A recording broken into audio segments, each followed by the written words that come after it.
అయితే hi guys, ఆజియోలో మంచి super అయిన సేల్ నడుస్తుంది అనమాట. అయితే దాంట్లో నుంచి కొన్ని ప్రొడక్ట్స్ ఆర్డర్ చేశాను. ఫస్ట్ ప్రొడక్ట్ వచ్చేసి ఇదనమాట.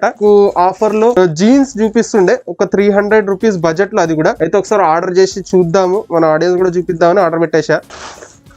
చూడొచ్చు, క్వాలిటీ అయితే ఇలా వచ్చింది. యాక్చువల్లీ జీన్స్ అన్నారు కానీ ఇది అసలు బాగాలేదు క్వాలిటీ అయితే. మీకు బహుశా కెమెరాలో ఎలా కనిపిస్తుందో తెలియదు కానీ బాగాలేదు. ఫస్ట్ ప్రోడక్ట్ అయితే 300 అన్నారు కానీ దాని వర్త్ కాదు అసలు.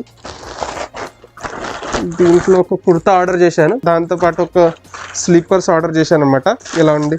ఇది అంతా మనకు ఈ స్లీపర్స్ వచ్చేసి 60 రూపీస్ ఏమో పడ్డది. చూడొచ్చు, వాష్రూమ్ కోసం మనకు కావాలంటే ఇలాంటి స్లీపర్స్ వాడతాను నేను, అందుకోసం ఆర్డర్ పెట్టా. సరే, ఇదైతే బాగానే ఉన్నాయి, 60 రూపీస్ కి వర్త్ ఇట్. గానీ ఒక కుర్తా ఆర్డర్ చేశాను అనమాట, కొంచెం లెనిన్ లాంటిది. ఇదైతే రిలయన్స్ బ్రాండ్ ఏదో చూపిస్తుండే ఆజియోలో. 160 రూపీస్ సంథింగ్ పడింది. చూడొచ్చు, ఇలా ఉందన్నమాట. ఇదైతే పర్లేదు, 160 రూపీస్ కి వర్త్ అనమాట. ఇది కూడా క్లాత్ చాలా ట్రాన్స్పరెంట్ గా ఉంది. థర్డ్ ప్రోడక్ట్ వచ్చేసి మన క్యాప్. యాక్చువల్లీ క్వాలిటీ చాలా సూపర్ గా ఉంది. వెంటిలేషన్ కోసం ఇక్కడ హోల్స్ ఇచ్చారు.